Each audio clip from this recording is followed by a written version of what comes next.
नमस्कार प्रेक्षकांनो, आजच्या एपिसोडमध्ये जानकी आणि सुमित्रा दोघीजणी गुरुजींकडे आलेल्या असतात. गुरुजी भूतकाळसुद्धा बघत असतात आणि भविष्यसुद्धा. त्यानंतर प्रेक्षकांनो, इथे गुरुजी जानकीला म्हणत असतात की जानकी, कधीकधी भूतकाळामध्ये नकळतपणे आपल्या हातून काही चुका घडलेल्या असतात आणि त्यामुळे त्या चुका जरी इथे नकळतपणे घडल्या असतील तरीसुद्धा वर्तमानामध्ये त्याची फळं आपल्याला भोगावी लागतातच. तेव्हा जानकी म्हणते की भूतकाळामध्ये माझ्या हातून चुका घडल्यात ना गुरुजी, माझ्यामुळे कुणाला तरी त्रास झाला असेल, पण मग ती शिक्षासुद्धा मला एकटीला मिळायला हवी ना. मग त्याचा त्रास माझ्या कुटुंबाला का होतोय, ती शिक्षा माझ्या कुटुंबाला का मिळते गुरुजी. तेव्हा गुरुजी म्हणत असतात की जानकी, अगं सुक्याबरोबर ओळंही जळतं असं म्हणतात ना, तसंच काहीसं तुझ्याबरोबर झालं आहे. आता तुझं कुटुंब तुझ्याबरोबर जोडलं गेलेलं आहे ना, मग आता तुला त्रास झाला तर आपोआपच तुझ्या कुटुंबाला तो त्रास होणारच ना. तेच काहीसं तुझ्या बाबतीत घडतंय. त्यानंतर इथे मास्कमॅन ऐश्वर्याला भेटायला आलेला असतो. मास्कमॅन म्हणतो, ऐश्वर्या का बोलावलेस तू मला इथे. तेव्हा ऐश्वर्या म्हणते, काही नाही रे, दिवाळी आहे ना, मग दिवाळीचं गिफ्ट द्यायचं होतं तुला, म्हणून इथे बोलावले. घे रे घे, तुझ्यासाठी मी दिवाळीचं गिफ्ट आणले. तेव्हा मास्कमॅन म्हणतो, कशासाठी, तू मला दिवाळीचं गिफ्ट का देतेस, तुझा आणि माझा काय संबंध. तेव्हा इथे ऐश्वर्या म्हणते, मास्कमॅन अरे असं काय म्हणतोयस, तुझा आणि माझा काहीच संबंध नाही आहे का. अरे तू माझी इतकी मदत करतोयस, मी तुला इतकी मदत करते, ते सगळं कशासाठी. आता आपल्या दोघांची ओळख एवढी तरी आहे, आपल्यामध्ये आता एवढी तरी मैत्री आहे की आपण एकमेकांना गिफ्ट्स एक्सचेंज केले पाहिजे, नाही का. म्हणून मी तुला गिफ्ट देते, धर ना. तेव्हा इथे मास्कमॅन म्हणतो, हे गिफ्ट घेण्यासाठी तू मला इथपर्यंत बोलावलेस, माझ्याकडे दुसरी काही कामधंदा नाही आहेत असं वाटते का तुला. तेव्हा इथे ऐश्वर्या म्हणते, नाही रे, इथे मी तुला बोलावलं आहे ते फक्त गिफ्ट देण्यासाठी नाही, तर अजून एक महत्त्वाचं काम आहे माझं तुझ्याकडे, म्हणून तुला इथे बोलावले. तेव्हा इथे आता ऐश्वर्या म्हणत असते की मास्कमॅन, मला खरं खरं सांग, एका प्रश्नाचं उत्तर दे. ती माया आहे ना माया, त्या मायाचा आणि तुझा काय संबंध. ही तीच माया आहे जी तुझ्या ताब्यात होती, जिला तू किडनॅप करून ठेवलं होतंस. नेमका त्या मायाचा आणि तुझा संबंध काय ते सांग बरं मला. तेव्हा इथे मास्कमॅन म्हणत असतो, त्याच्याशी तुझा काय संबंध, तू का विचारतेस मला. आणि तूच आता म्हणालीस ना की ती माझ्या ताब्यात होती म्हणून, मग तिला मी ओळखतोच, पण तिच्या आणि माझ्या संबंधाविषयी तू का विचारतेस, तुला तो अधिकार नाही. तुला आधीच सांगितलं आहे ना, तुम्हाला जास्त प्रश्न विचारायचे नाही. त्यानंतर प्रेक्षकांनो, इथे जानकी म्हणत असते, पण गुरुजी मला एक गोष्ट कळत नाही आहे की माझ्या भूतकाळामध्ये असं काय घडलं आहे म्हणून मला हा त्रास होतो आहे. आता माझ्यावरती इतकी संकटं येत आहेत, माझ्या भूतकाळामध्ये माझ्याकडून कुणाला काय त्रास झाला असेल. तेव्हा गुरुजी म्हणतात, आता तेच तुला आठवायचं आहे. म्हणजे कधीकधी आपल्याला वाटतं की आपल्या इथे एखाद्या निर्णयामुळे समोरच्या माणसाला इतका काही त्रास होणार नाही, कारण आपल्याला तेवढासा तो फरक पडलेला नसतो. पण कधीकधी आपल्याला ज्या गोष्टीबद्दल काहीच वाटत नाही, जी गोष्ट आपल्यासाठी अजिबात महत्त्वाची नसते, कधीकधी ती गोष्ट समोरच्या व्यक्तीसाठी खूपच जास्त मोठी आणि महत्त्वाची असते आणि त्यामुळेच ती व्यक्ती जर दुखावली गेली असेल तर त्याचं फळ आपल्याला वर्तमानामध्ये भोगावंच लागतं. त्यानंतर प्रेक्षकांनो, इथे मास्कमॅन म्हणतो, आणि तू का मायाबद्दल विचारतेस, तुला तो अधिकार मी दिलेला नाही आहे. तुला मी आधीच सांगितलं आहे ना, तुला जेवढं विचारलं जाईल तू फक्त तेवढंच उत्तर द्यायचं आणि तेवढंच बोलायचं, मला प्रश्न विचारायचे नाही, कळलं का तुला. आता हे फिट्ट डोक्यामध्ये करून ठेवायचं. तेव्हा इथे ऐश्वर्या म्हणत असते, हे बघ मास्कमॅन, मी इतकी पण मूर्ख नाही आहे. मी तुला एक गोष्ट सांगते, त्या मायाचा आणि तुझा काय संबंध आहे ना, ते मला बरोबर कळले. कारण जेव्हा तू रणदिवेंच्या घरातून दागिन्यांची चोरी करून पळून जात होतास ना, तेव्हा ती माया तुझ्या मागे मागे धावत होती आणि ती धावता धावता पडली. तेव्हा तू धावत असताना थांबलास आणि येऊन तिला आधार दिलास, तिला उठवलंस आणि नंतर तू पळून गेलास आणि त्या मायाने तुझा पाठलाग केलाच नाही. मग आता मला सांग की त्या मायाचा आणि तुझा काडी मात्र संबंध नाही असं कसं म्हणतोस तू. काय संबंध आहे ती सांग, ती माया कोण आहे तुझी आणि तुझा नेमका प्लॅन काय आहे ते मला सांग बरं. तेव्हा मास्कमॅन म्हणतो, हे बघ, ही एक गोष्ट लक्षात ठेव, तू मला आहे ना प्रश्न नाही विचारायचे, कळलं ना. तू मला काही मदत करत नाही आहेस. खरं तर मदत मी तुला करतोय, कळलं? त्याच्यामुळे मला जास्त आगाऊपणा करून प्रश्न विचारायचे नाही. नाहीतर जे पैसे मी तुला नंतर देणार आहे ना, ते पैसे विसरून जा. मी तुला अजिबात ते उरलेले पैसे देणार नाही, कळलं का? तेव्हा ऐश्वर्या म्हणते, बरं बरं ठीक आहे, जाऊ दे. तुला पैसे द्यायचे नाही आहेत ना, नको देऊ. पण हे आता गिफ्ट घे. घे रे घे, हे गिफ्ट तू घेच. कारण काही ऐश्वर्या आहे ना, सहजासहजी कुणाला काही देत नाही, तिचा स्वार्थ असल्याशिवाय.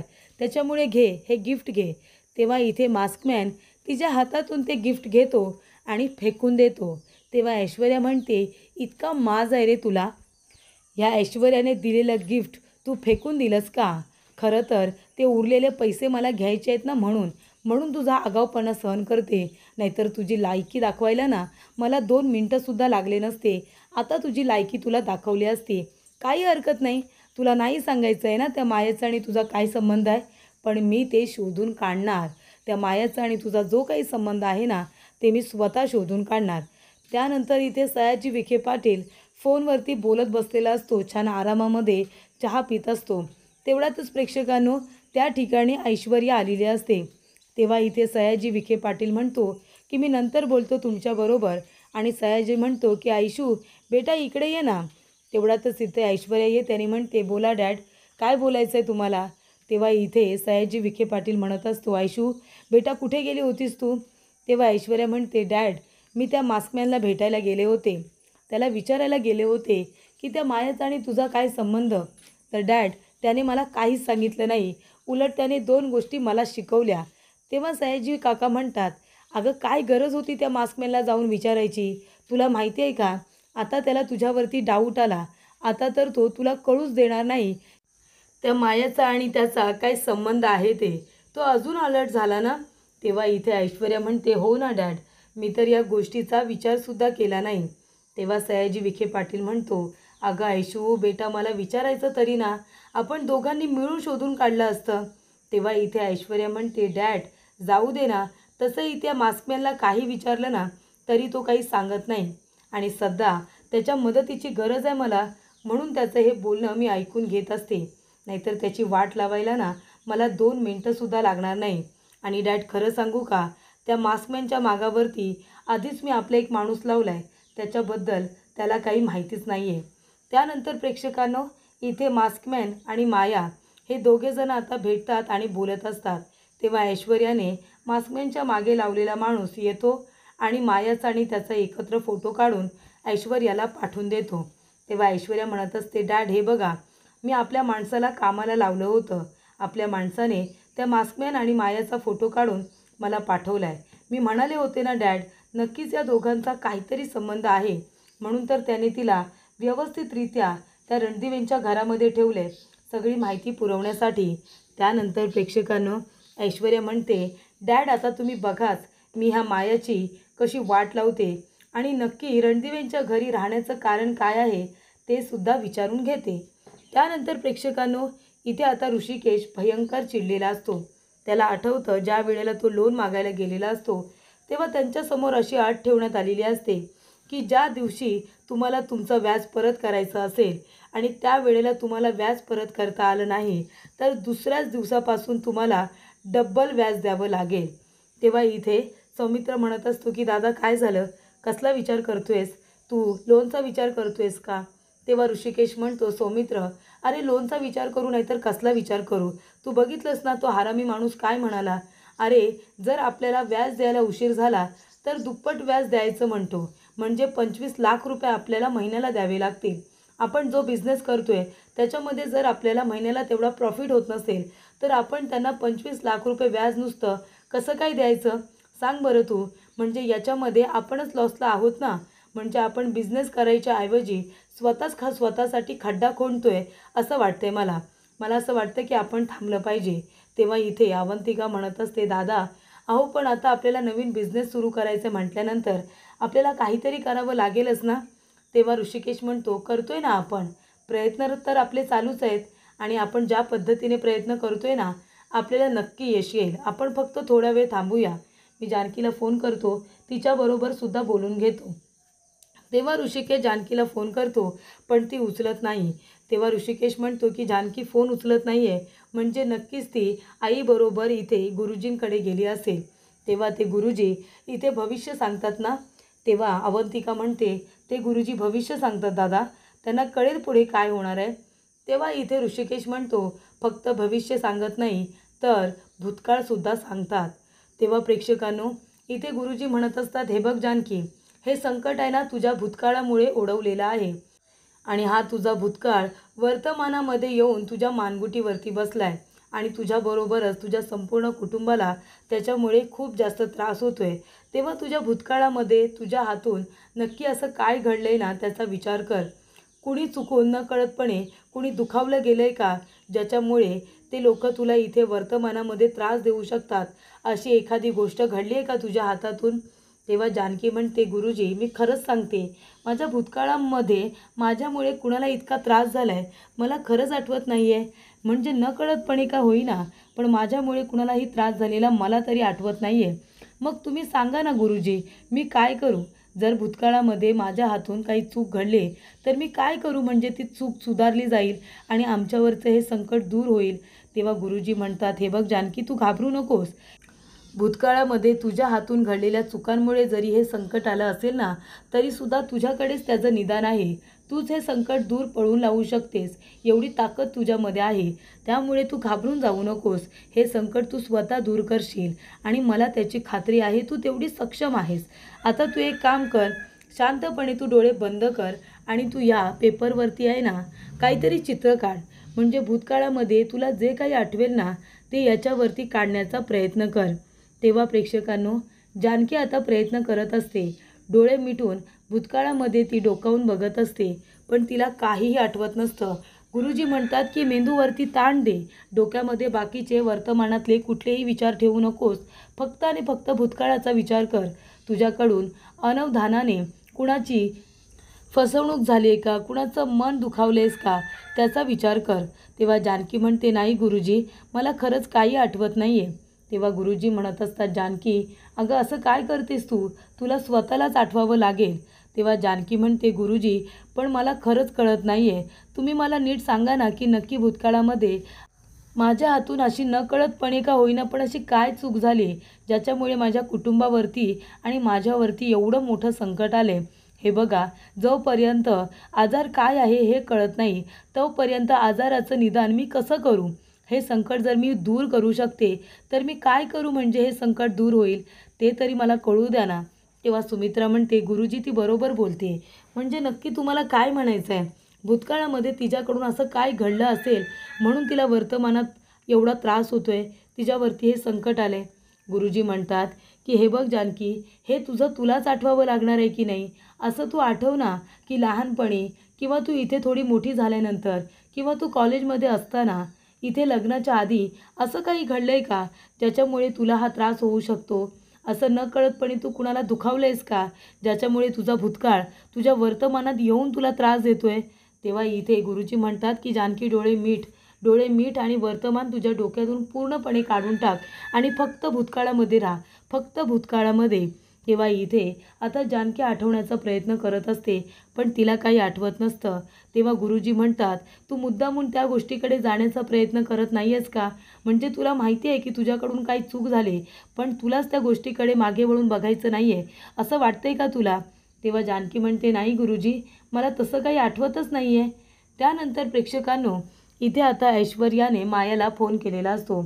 माया म्हणते, हॅलो कोण बोलतं आहे. तेव्हा ऐश्वर्या म्हणते, माया बोलते का. तेव्हा माया म्हणते, हो मीच बोलते, कोण बोलते, तुम्ही कोण आहात. तेव्हा ऐश्वर्या म्हणते, अगं माया मी ऐश्वर्या. तेव्हा माया म्हणते, कोण ऐश्वर्या. तेव्हा ऐश्वर्या म्हणते, गप्प बसा तू, आता त्या जानकीबरोबर राहून तू सुद्धा तिच्यासारखी खोटं बोलू नकोस हा. मी बरोबर ओळखलंय तुला, तुला माहिती आहे मी कोण बोलते आणि कोण ऐश्वर्या आहे ते, बरोबर ना. तेव्हा माया म्हणते, नाही ऐश्वर्या, मी तुम्हाला नाही ओळखत, कोण आहात तुम्ही आणि मला का तुम्ही फोन केला आहेत. तेव्हा इथे ऐश्वर्या म्हणत असते, अगं माया असं काय करतेस. बरं ठीक आहे, तू जरी मला ओळखत नसशील ना तरीसुद्धा एक गोष्ट मी तुला सांगते, मी तुला एकदम व्यवस्थित ओळखते, मला माहिती आहे तू कोण आहेस. तेव्हा इथे ऐश्वर्या म्हणत असते की तू त्या मास्कमॅनची कोण आहेस ना ते मला सांग. तेव्हा इथे माया म्हणते, कोण मास्कमॅन. तेव्हा ऐश्वर्या म्हणते, हो का, म्हणजे त्या घरामध्ये राहून राहून तुझी इथे म्हणजे स्मरणशक्तीसुद्धा कमकुवत झाले वाटतं. तुला काहीच आठवत नाही आहे का? मास्कमॅनबद्दल तुला काहीच माहिती नाही, पण मला सगळं काही माहिती आहे. तेव्हा माया आता सांग, मास्कमॅन आणि तुझा नक्की काय संबंध आहे गं? कोण आहेस कोण तू त्याची? तेव्हा माया म्हणत असते, हे बघा ऐश्वर्या, मी तुम्हाला खरंच नाही ओळखत. कोण आहात तुम्ही आणि मास्कमॅन कोण आहे मला खरंच माहीत नाही. तेव्हा प्रेक्षकांनो, इथे माया आता म्हणत असते की मी कुणालाच ओळखत नाही.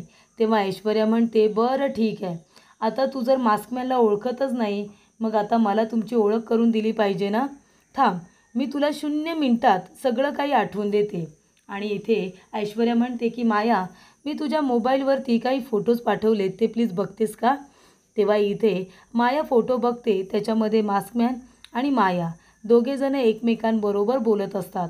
तेव्हा इथे माया म्हणते, हे काय करताय तुम्ही? हे कसले फोटो पाठवलेत? तेव्हा ऐश्वर्या म्हणते, आता आठवलं का तुला सगळं? तेव्हा माया म्हणते, काय हवं आहे तुला? तेव्हा ऐश्वर्या म्हणते, आत्ता कसं? मेन मुद्द्यालाच तू आता हात घातलास. काय हवं आहे मला? आता मला काय हवं आहे ना माया, ते मी तुला भेटूनच सांगेन. तुला भेटावं लागेल असं कधी वाटलं नव्हतं, पण आता मला भेटायचं आहे, कारण तुला भेटल्यावरच मला माझ्या प्रश्नांची उत्तरं मिळणार आहेत. तेव्हा आता मी सांगेन तिथे तू मला भेटायला यायचं.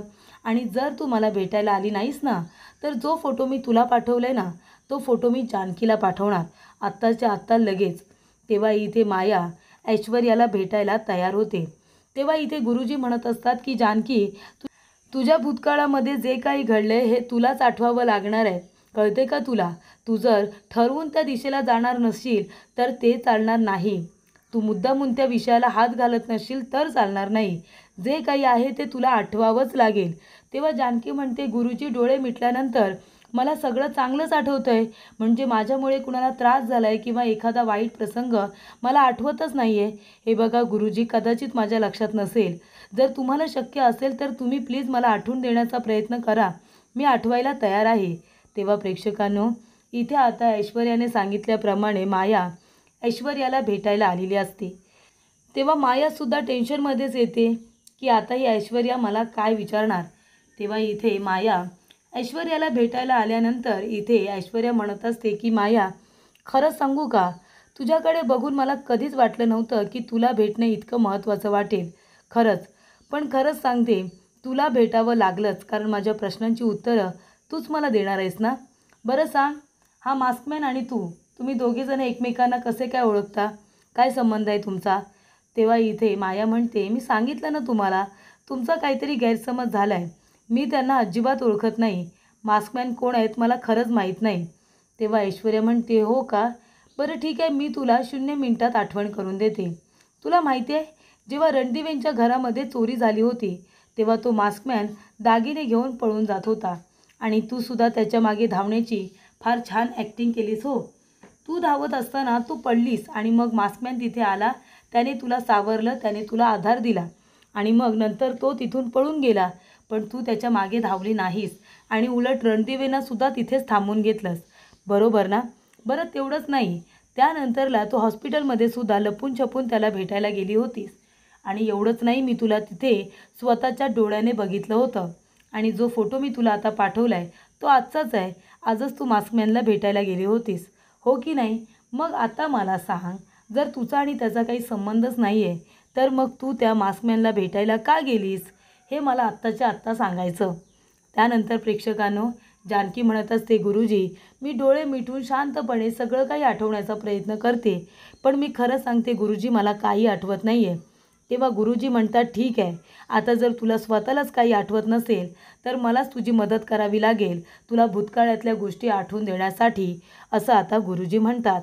त्यानंतर प्रेक्षकांनो, इथे आता गुरुजी म्हणत असतात की जानकी, एक काम कर, तू आता शांतपणे डोळे बंद कर आणि मी तुला जे काही सांगेन, जे काही विचारेन ना, तू एका क्षणाचाही विलंब न करता त्या प्रश्नांची उत्तरं मला पटापट द्यायची आहेत. आणि जे काही तुला आठवेल ना, अशी गोष्ट भूतकाळामध्ये घडलेली जी अजूनही तुझ्या मनामध्ये खोलविरती आहे आणि ती विसरण्यासाठी तुला खूप वेळ लागला होता, त्या व्यक्तीचं किंवा त्या वस्तूचं चित्र तू ह्या पेपरवरती काढायचं. अगदी वर्तमानाचा विचार करायचा नाही, फक्त भूतकाळाचा विचार करायचा, असं गुरुजी जानकीला म्हणतात. त्यानंतर प्रेक्षकांनो पुढील भागामध्ये इथे ऐश्वर्या मायाला म्हणत असते की तुझा आणि मास्म्यांचा संबंध काय. तेव्हा माया म्हणते माझा संबंध नाही आहे त्याच्याबरोबर, त्या जानकीचा संबंध आहे. तेव्हा ऐश्वर्या म्हणते जानकीचा मास्म्यांबरोबर काय संबंध आहे ते लवकर लवकर सांग मला माया, आत्ताच्या आत्ता सांग. तेव्हा प्रेक्षकांनो गुरुजी म्हणतात की जानकी तुझं शिक्षण. तेव्हा जानकी आपलं शिक्षण सांगते. जानकी म्हणते माझं शिक्षण MBA. तेव्हा गुरुजी म्हणतात की आवडता रंग. तेव्हा जानकी म्हणते हिरवा. गुरुजी म्हणतात आवडतं ठिकाण. जानकी म्हणते की माझं घर, माझं कुटुंब. त्यानंतर प्रेक्षकांनो गुरुजी विचारतात की तुझं लग्नाबद्दल काय आठवतं तुला. तेव्हा इथे जानकीला आठवतं तिच्याबरोबर एका व्यक्तीने जबरदस्तीने लग्न करण्याचा प्रयत्न केला होता. बळजबरीने तो इथे लग्न करत असतो आणि तेव्हा प्रेक्षकांनो ते एक सिम्बॉल काढते आणि म्हणते मकरंद. तेव्हा गुरुजी म्हणतात हा मकरंद कोण आहे. तर प्रेक्षकांनो इथे आता भूतकाळामधून इथे मकरंदचं नाव पुढे आलेलं असतं.